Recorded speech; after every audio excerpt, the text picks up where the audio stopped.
मुझे 8 नौकरी मिल सकती है, बट आफ्टर ऑल आपको वो जॉब मिलेगी नहीं, क्योंकि सब लोग क्रैक नहीं कर पाते। क्यों? क्योंकि उनके पास सही स्ट्रेटजी नहीं होती। Hi everyone, welcome and welcome back to my channel. अगर आप एसएससी सिलेक्शन पोस्ट फेज 14 के लिए प्रिपेयर कर रहे हो, ये वीडियो आपके लिए बहुत ज़्यादा इंपॉर्टेंट होगा, क्योंकि आपको मैं बता दूं कि मैंने एसएससी सिलेक्शन पोस्ट फेज 13 में एग्जामिनेशन दिया है। फर्स्ट टाइम मैंने ग्रेजुएशन लेवल का एग्जामिनेशन दिया था, एंड जिसपे कि मैंने टोटल 8 पोस्ट पे, ग्रेजुएशन लेवल के 8 पोस्ट पे मैंने क्वालिफाई किया। ठीक, अब ये 8 पोस्ट सुन के बहुत लोगों को ऐसा लगता है कि बाप रे, 8 पोस्ट इस क्वालिफाई कर लिया तो कुछ पे तो रिजेक्ट हो जाना है, या फिर ये होना है वो होना है। ठीक है, बट मैं आपको सच्चाई बता दूं कि मैंने जिन भी 8 पोस्ट पे क्वालिफाई किया है, मेरे जो मार्क्स है वो कट ऑफ से काफ़ी ज़्यादा है। ठीक है, पहली बात। दूसरी, मैंने प्रॉपर क्वालिफिकेशन देख के उसको फिल किया था, एंड उसमें कोई भी टाइपिंग या फिर एक्सपीरियंस वगैरह कुछ भी नहीं मांगा है। ठीक है, बस डीबी होगा एंड देन आपका जॉब, अगर आपका मार्क्स हाई रहेगा, जो कि मेरा है। ठीक है, तो ये नहीं कि ऐसी हवा में बट 8 पोस्ट निकल गई। आप लोगों ने बहुत लोग ऐसा देखा होगा, चलो एक्सपीरियंस वाला पोस्ट भर दी, जिसका कट ऑफ कम जाएगा तो आपका लिस्ट में नाम आ, बट आफ्टर ऑल आपको वो जॉब मिलेगी नहीं, क्योंकि आपके पास एक्सपीरियंस नहीं है। मैंने अपना जो बीएससी है वो साइंस से किया था, तो मैंने जितने भी साइंस वाले पोस्ट थे उसको फिल किया था, एंड सारे साइंस वाले पोस्ट पे जो है मैं क्वालिफाई हुई थी। तो डीबी में रिजेक्शन का मेरा कोई भी चांस नहीं है। तो समझो आपकी मेरे टोटल 8 पोस्ट हैं, तो आप ये समझो कि एक सरकारी नौकरी मिलनी इतनी मुश्किल होती है, एंड जहाँ की मुझे 8 नौकरी मिल सकती है। ठीक है, ये है एसएससी का सिलेक्शन पोस्ट एग्जामिनेशन। लेकिन ये सब लोग क्रैक नहीं कर पाते। क्यों? क्योंकि उनके पास सही स्ट्रेटजी नहीं होती, एंड सही इन्फॉर्मेशन बिल्कुल भी यूट्यूब पे अवेलेबल नहीं है। तो आप मुझे ट्रस्ट कर सकते हो, क्योंकि मैंने फर्स्ट टाइम में 8 पोस्ट पे क्वालिफाई किया है, एंड अच्छे तरीके से क्वालिफाई किया है। कुछ लोग ज्ञान देने आ रहे थे अभी तो डीबी बचा है, ये बचा है। भाई, तो अगर तुम कोई चीज़ समझ के करोगे ना, तो वो ऐसे फालतू नहीं जाए। मैंने ऐसे बहुत सारे यूट्यूबर देखे हैं जो बता रहे हैं मैंने ये 2 पोस्ट क्वालिफाई किया, मैंने 4 पोस्ट क्वालिफाई किया, बट मेरे पोस्ट कोड गलत हो गया, जिस वजह से मेरा नहीं हो पाया। बट मैंने सब कुछ करेक्टली किया है, तभी मैं इतने कॉन्फिडेंस से बता पा रही हूँ। ठीक, सो लिव इट। आपके लिए ये इंपॉर्टेंट इसलिए था ताकि आप मुझ पर ट्रस्ट कर पाओ। वीडियो जो आपके लिए काफी इन्फॉर्मेटिव होगा। इसमें हम बहुत सारी चीजें जो हैं उस पर बात करेंगे, मैंने नोट डाउन करके रखा है। ठीक है, सबसे पहले बात करेंगे जितने भी मिथ्स होते हैं एसएससी सिलेक्शन पोस्ट एग्जामिनेशन के रिगार्डिंग। सबसे पहली बात, ये जो है प्रोसेस जो है टाइम टेकिंग है। ओके, ठीक है, पहले मैं प्रॉब्लम बता दूं, फिर उसका आपको मैं एक करके जवाब दूंगी। टाइम टेकिंग है, ओके, हार्डर देन सीजीएल और इजी देन सीजीएल। दूसरी बात, ठीक है, एक एग्जाम से मल्टीपल सिलेक्शन होता है या फिर अलग अलग एग्जाम देना पड़ता है। ठीक है, ये तो बहुत सारे कंफ्यूजन है, बट अगर आपको कुछ और डाउट होगा आप कमेंट कर देना, मैं आपके डाउट जो है कमेंट में क्लियर कर दूंगी। फिलहाल मुझे ये सारे डाउट पे बहुत सारे कमेंट आए थे, इसलिए मुझे लगा ये जो है काफी इंपॉर्टेंट है। सबसे पहली बात हम करते हैं टाइम टेकिंग प्रोसेस। तो या ऑफ कोर्स ये टाइम टेकिंग प्रोसेस है, मतलब आपके इसमें 1 से 1.5 साल 2 साल इतने तो लगेंगे। It depend on the post on which you have qualified. ठीक है, जैसे कि अगर आप ऐसे कोई पोस्ट क्वालिफाई करते हो जिसमें कि टाइपिंग मांगा है, ठीक है, तब उसमें पहले आपको स्क्रूटनी कराना होगा, एंड देन डीबी कराना होगा फिजिकली। ठीक है, एंड देन आपका टाइपिंग होगा, तो उसमें 2 साल लग जाएंगे। बट अगर आपका सिर्फ डीबी है तो उसमें 1.5 साल लगेंगे, तो उतने तो लगेंगे। अगर आपको सरकारी नौकरी मिल रही है तो यही बहुत बड़ी बात है। टाइम टेकिंग लोग बोल के, ठीक है, बहुत लोगों को मैंने ऐसे देखा ये बहुत ही टाइम टेकिंग है, ऐसे बोल के 4 साल एक ही एग्जाम, 4 साल 5 साल एक ही एग्जाम के लिए प्रिपेयर कर रहे हैं, या वो सीजीएल हो या रेलवे हो, एक ही एग्जाम दिए जा रहे हैं टाइम टेकिंग बोल के। तुम एक ही एग्जाम की प्रिपरेशन करते रह जाओगे, 4 साल तुम्हारा कुछ नहीं होना। ठीक है, सो मल्टीपल एग्जाम देने चाहिए, ना कि बहाने। अब दूसरे टॉपिक पे बात करते हैं, हार्डर देन सीजीएल और इजी। ठीक है, तो इसके पहले जो एग्जामिनेशन होते थे, जो मैंने दिया है 25 में, तो 25 के पहले 24, 23 इसमें जो एग्जामिनेशन होते थे एसएससी सिलेक्शन पोस्ट में, उसमें ये था कि जो सीजीएल का प्री का लेवल था ना, वही रहता था इसमें। बट आपको पिछली बार का पता हो कि क्वेश्चन का लेवल जो है वो काफी ऊपर कर दिया गया है। Mainly graduation level and upper वाले, मतलब जो 10th लेवल है उसका क्वेश्चन काफी इजी है, 12th लेवल जो काफी इजी है। ये सोच के बिल्कुल खुश ना होना कि बहुत इजी है यार। मेरे लगभग 160 नंबर 158.5 और 159.5 मेरे हायर सेकेंडरी लेवल में आए थे। ठीक है, बट मैंने एक भी पोस्ट के लिए क्वालिफाई उसमें नहीं किया। ठीक है, सोचो, मतलब लेवल, मतलब 160 नंबर में आपको कुछ नहीं मिल रहा, तो 170, 80, 85 ऐसे लाओगे तब आपका सिलेक्शन होगा ईजी में। अब बात करते हैं ग्रेजुएशन लेवल के बारे में। तो या इसका जो लेवल है वो पिछली बार जो है काफ़ी ऊपर हो गया था, मतलब जो सीजीएल के मेंस के जो टॉपिक हैं वो सारे ऐड कर दिए गए। मैथ्स में एक स्टैटिस्टिक, कोऑर्डिनेट, काफ़ी अच्छे लेवल के जो ट्रियो वगैरह के क्वेश्चन थे लेवल ऊपर कर दिया गया है। एंड इस बार तो आपको पता होगा कि पैटर्न भी काफ़ी चेंज हो गया है, बट वो सबके लिए हुआ है, तो लोड लेने की जरूरत तो नहीं है।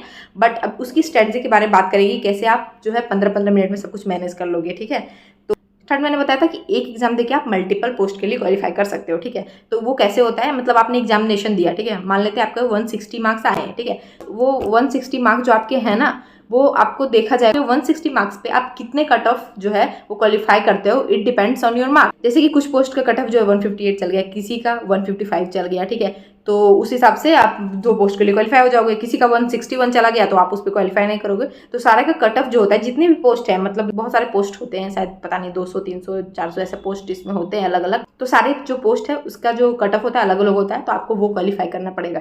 देन अब बात करते हैं कंपटीशन का। और देखो इजी विजी तो कुछ होता नहीं है। क्यों? क्योंकि एक पोस्ट पे अगर आप मानो EWS की एक सीट है ना, तो उस पर मानो आपके हजारों लोग फॉर्म फिलअप करेंगे, ठीक है। तो आपका कंपटीशन एक सीट के लिए बहुत सारे लोगों से, तो ऐसा कुछ भी नहीं कर सकते। कंपटीशन कम है और कहो तो हायर ही है, ठीक, क्योंकि इसमें सीट्स भी जो है वो भी कम आते हैं ना। एंड आप बहुत ही कम लोग देखते हो कि हाँ इस फेस से उनका जॉब लगा है, बिकॉज ऑफ दीज रीजंस, ठीक है। अगर आप CGL के लिए प्रिपेयर कर रहे हो, CSL के लिए प्रिपेयर कर रहे हो, तो आप इस एग्जामिनेशन को एक ट्राई दे सकते हो। बट आप इस पर डिपेंड नहीं रह सकते कि हाँ ये हो ही जाएगा, क्योंकि इसमें मल्टीपल फैक्टर्स होते हैं कि आपका होगा या नहीं होगा। अब डायरेक्ट आते हैं स्ट्रेटजी पे, ठीक है, कि आपकी क्या स्ट्रेटजी होगी। जैसे कि मैंने फर्स्ट टाइम में क्वालिफाई कर लिया, वो भी 8 पोस्ट के लिए, एंड लगभग मैंने 10 पोस्ट फिल किए थे, तो 1-2 नहीं हो पाया, वो भी क्योंकि UR से मैंने फिल कर दिया। मतलब मैंने EWS डाला था एंड UR का एक सीट था, उस पर मैंने फिल किया, तो पता नहीं किस वजह से मेरा नहीं हुआ। शायद EWS वालों को घर में नहीं लेते हैं इसलिए, ठीक है। तो डॉक्यूमेंट्स से रिलेटेड भी मैं नेक्स्ट वीडियो बनाऊंगी मैं बाद में, आप कमेंट करना अगर आपको कोई दिक्कत है। अभी बात करते हैं स्ट्रेटजी के बारे में, जो कि आप बहुत अच्छे से डिटेल में देखो। अभी देखो ये जो पैटर्न है वो काफ़ी चेंज हो गया है, तो इसमें आप ये नहीं सोचो कि मैं क्या पढ़ूँ, कुछ अलग पढ़ने लग जाऊँ, ठीक है। पढ़ना तो आपको वही चीज़ है जो आप पढ़ रहे थे, ठीक है, जो आप कंटिन्यू कर रहे थे, जो मैंने पढ़ा है आपको भी वही पढ़ना है, ठीक है। बट जो आपकी स्ट्रेटजी होगी ना प्रिपरेशन में एंड प्रैक्टिस की, तो उसमें आपको क्या चेंज लाना है कि प्रैक्टिस करनी है। तो किस चीज़ की प्रैक्टिस करनी है आपको पता है कि इसमें 4 सब्जेक्ट आते हैं, math, reasoning, GK and English. तो सबसे पहले बात करते हैं GS एंड इंग्लिश की। उसमें आपको 15-15 मिनट्स मिलेंगे, जो कि बहुत ही सही है। मतलब आराम से 15 मिनट में आप अगर हिंदी मीडियम के हो तो थोड़ा सा इशू आपको हो सकता है, बट अगर आप कुछ प्रैक्टिस कर लो सेक्शनल मॉक इंग्लिश की, ठीक है, तो क्योंकि कंप्रीहेंशन जो है अच्छे लेवल का आ रहा है, ग्रेजुएशन लेवल के एग्जामिनेशन में काफ़ी अच्छा लेवल का पिछली बार आया, तो इस बार भी आई होप आएगा ही, ठीक है। तो आप उसको प्रैक्टिस कर लो, तो 15 मिनट में आप आराम से कर लोगे, ठीक है। फिर भी अगर आपको चाहिए कि 15 मिनट में हो नहीं पाएगा, होगा, ठीक है, तो आप कमेंट करना, उसके रिगार्डिंग भी मैं वीडियो बना दूंगी। अब बात करते हैं GS में मैं तो सिर्फ 4 से 5 मिनट में पूरा GS कर लेती हूँ। एंड इंग्लिश का बात करते हैं तो वो भी मेरा 7 से 8 मिनट में हो जाता है, ठीक है। तो मेरे पास तो टाइम बच जाते हैं, तो ये दोनों चीज़ में तो आपको दिक्कत नहीं होनी चाहिए। तो आपका भी बहुत ज़्यादा दिक्कत नहीं लगे। बहुत ज़्यादा अगर क्वेश्चन जो है ना लेंथी आ जाता है, तब 10 से 12 मिनट इंग्लिश में लगेंगे आपको, जो कि मेरा भी लग जाता है, कभी डिफिकल्ट आ जाता है तो। एंड GS में आपके मैक्स टू मैक्स 6 से 7 मिनट लगेंगे, ठीक है। बट आपके पास टाइम है, ठीक है, तो आप क्वेश्चन को एक बार 2 बार अच्छे से पढ़ के समझ के करना, क्योंकि पिछली बार जो था क्वेश्चन वो इस तरह से आया था, A and B and C, मतलब बहुत सारे, तो उसको आपको हर एक ऑप्शन को अच्छे से पढ़ना पड़ेगा, तभी आप कर पाओगे। तो आपके पास 15 मिनट रहेंगे, उसको दूसरे में यूज़ नहीं कर सकते हो, तो इसको आपको क्या करना है, बहुत ही शांति से 15 मिनट में कम से कम GS में 10 से 11 मिनट आपको देने हैं। एक क्वेश्चन को बहुत ही अच्छे तरीके से पढ़ के आगे बढ़ना है। तो GS और इंग्लिश में आपको क्या करना है, टाइम दे के क्वेश्चन को सॉल्व करना है। ये स्ट्रेटजी हो गई कि आप कैसे एग्जाम में उसे अटेम्प्ट करोगे। पढ़ना क्या है यार, देखो कोई भी लोड नहीं है कि ये बुक पढ़ना है, वो बुक पढ़ना है, कुछ भी नहीं। आप एक वोकैब की बुक ले लो इंग्लिश के लिए, एंड एक ग्रामर की बुक ले लो।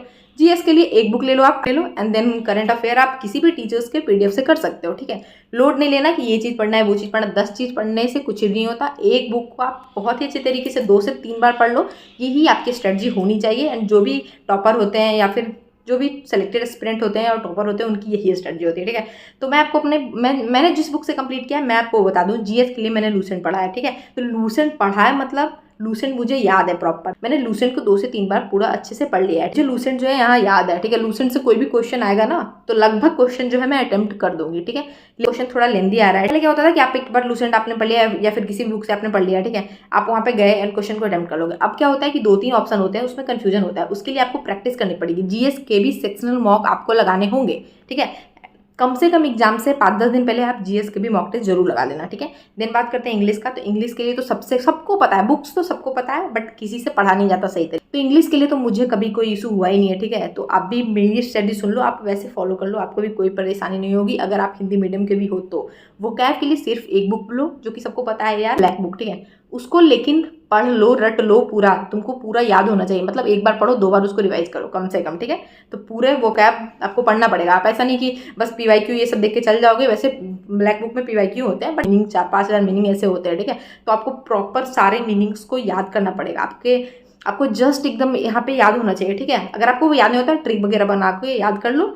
अगर आपको उसमें भी इशू है तो आप मुझे कमेंट कर देना, मैं ट्रिक के वीडियोस जो है शॉर्ट्स डालना स्टार्ट कर दूंगी। उसके बाद ग्रामर के लिए मैंने सिर्फ नीतू मैम का वॉल्यूम 1 सिर्फ वो कंप्लीट किया था, बट मैंने जो कंप्लीट किया ना, आप उससे कुछ भी पूछ लो, मुझे याद है, ठीक है, क्योंकि एक बार मैंने कंप्लीट किया, 2-3 बार उसे रिवाइज किया, उसके बाद हाँ आ जाता है, वो सब कुछ पूरा याद होता है, ठीक है। ऐसे आप क्वेश्चन देखोगे आपको क्लिक कर जाएगा, या एरर है तो ये है, गलती है, ठीक है। कंप्रीहेंशन के लिए आप क्या कर सकते हो, बुक रीडिंग, ठीक है, या तो आप न्यूज़पेपर पढ़ लो, उससे आपका करंट अफेयर भी हो जाएगा, या फिर आप नोवेल वगैरह पढ़ना स्टार्ट कर दो। जब तक आप पढ़ोगे नहीं ना, वहाँ पे कंप्रीहेंशन आपको समझ में नहीं आएगा, क्योंकि काफी लेंथी कंप्रीहेंशन आ रहा है। और जो ABCD वाले क्वेश्चन होते हैं ना, वो भी आपके जो स्किल्स होंगे पढ़ने के एंड समझने के, उस पर ही डिपेंड करेगा, तभी वो क्वेश्चन सही होगा। तो इंग्लिश की भी प्रैक्टिस करनी है आपको, ठीक है। अच्छे अच्छे क्वेश्चन, जो लेवल अच्छे लेवल के जो क्वेश्चन है, वो आप प्रैक्टिस करो, अभी से प्रैक्टिस करना स्टार्ट कर दो। कम से कम एक सेक्शनल मॉक जरूर लगाओ एंड एक रेगुलर मॉक अभी लगाना पड़ेगा, क्योंकि सिर्फ और सिर्फ 15-15 मिनट आपको मिले हैं। देन बात करते हैं रीजनिंग का। तो रीजनिंग पहले तो था कि ठीक है आराम से बन जाएगा, कोई लोग 17 से 18 मिनट में बनाते थे, कोई 12-15 मिनट में, लेकिन बना सब लेता था। लेकिन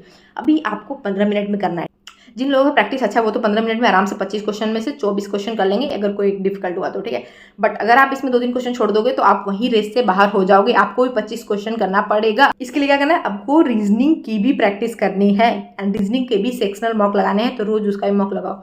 अभी मैं सही बता रही हूँ, अभी आपको पढ़ाई से ज्यादा ना क्या करना है, मॉक लगाना है। आप जितना मॉक लगाओगे ना, उतने आपके मार्क्स जो है बढ़ेंगे। बात करते हैं सबसे चैलेंजिंग पार्ट, जो कि है मैथ्स की, ठीक है। तो आपने बहुत सारे टीचर्स का वीडियो अब तक देख लिया होगा कि आराम से आप 25 मिनट में 15 क्वेश्चन, 15 मिनट में 25 क्वेश्चन आराम से कर लो, कोई भी इशू नहीं है। तो वो टीचर है, वो बोलेंगे उनको एक सब्जेक्ट पढ़ना है तो उनका छोड़ो ही दो, ठीक है। बट असली स्ट्रेटजी, जो जेन्युइन बात है, वो है कि 15 मिनट में 25 क्वेश्चन करना काफ़ी डिफिकल्ट है। वो भी अगर बात करते हैं जो पिछली बार का लेवल आया था, ठीक है, अगर वैसा आ गया तो आप 5-6 क्वेश्चन ही कर लो 15 मिनट में, तो वही बहुत है, ठीक है। लोग ज्ञान दे रहे हैं कि बैंक में तो ऐसा ही होता है, बैंक में 15 मिनट होते हैं, तो लोग वही 4-5 क्वेश्चन अटेम्प्ट करते हैं। बट ये डिफरेंस समझो, आप SSC का जो एस्पिरेंट है उसमें ये मेंटेलिटी है ना कि 25 क्वेश्चन है तो 25 क्वेश्चन मुझे अटेम्प्ट करना है, एटलीस्ट 24 क्वेश्चन तो करना है। वो क्या करेगा, अभी दम के प्रैक्टिस करेगा, कैलकुलेशन की बहुत सारी प्रैक्टिस करेगा, कंसेप्ट को यहाँ दिमाग में रट लेगा, तो कंपटीशन इसमें तो कम नहीं होने वाला। मतलब आप मानो कम से कम आपको 18 से 20 क्वेश्चन तो करने पड़ेंगे 15 मिनट में, अगर नॉर्मल डुएबल आया तो, जो कि शायद डुएबल ही आएगा, ठीक है। तो आप उस तरह से बिल्कुल मत सोचो कि बैंक की तरह ऐसे 4-5 क्वेश्चन 10 क्वेश्चन जो भी ये कर लेंगे तो हो जाएगा सिलेक्शन, बिल्कुल भी नहीं होगा। उसके लिए आपको क्या करना पड़ेगा, बहुत सारा सेक्शनल मॉक टेस्ट आपको लगाना पड़ेगा, ठीक है। जब तक आप सेक्शनल मॉक टेस्ट नहीं लगाओगे, आपका जो टाइम जो है, आपका जो स्पीड जो है वो नहीं बढ़ेगा, और स्पीड नहीं बढ़ेगा, आप क्वेश्चन अटेम्प्ट नहीं कर पाओगे।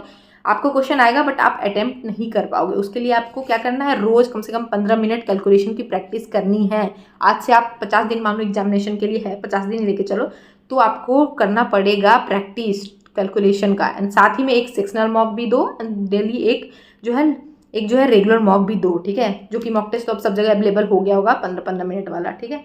तो बिल्कुल उसी तरीके से आपको प्रैक्टिस करनी है। इस वीडियो में मैंने ये स्ट्रेटजी नहीं बताई कि किस तरह से आप मैथ कंप्लीट करोगे, क्योंकि 2 महीना बचा है, तो आई थिंक आपका जो है सिलेबस कंप्लीट हो चुका होगा। अभी आपको प्रैक्टिस की ही जरूरत पड़ेगी, एंड या नहीं तो कंपटीशन तो है, बहुत ज़्यादा है SSC में, ठीक है। एंड बहुत लोग हैं कि करने वाले एकदम बहुत ज़्यादा प्रैक्टिस करेंगे, तो उस तरह से आपको भी प्रैक्टिस करनी पड़ेगी, ठीक है। तो ये वीडियो अभी काफ़ी बड़ा जा रहा है, तो नेक्स्ट वीडियो के लिए आप जरूर कमेंट करना कि आपको किस टॉपिक पे वीडियो चाहिए डिटेल में, या फिर वो स्ट्रेटजी इंग्लिश की हो, GS की हो, मैथ्स की हो, या फिर रीजनिंग की हो, ठीक है। तो आप कमेंट कर देना, नेक्स्ट वीडियो मैं उस टॉपिक पे बना दूंगी। अभी इस वीडियो में मैं आपके थोड़े कन्फ्यूजन दूर करना चाह रही थी। एंड अगर आपको ये वीडियो अच्छी लगी है, so please like, share and subscribe my channel. So all the very best for your preparation. मिलते हैं मेरे नेक्स्ट वीडियो में।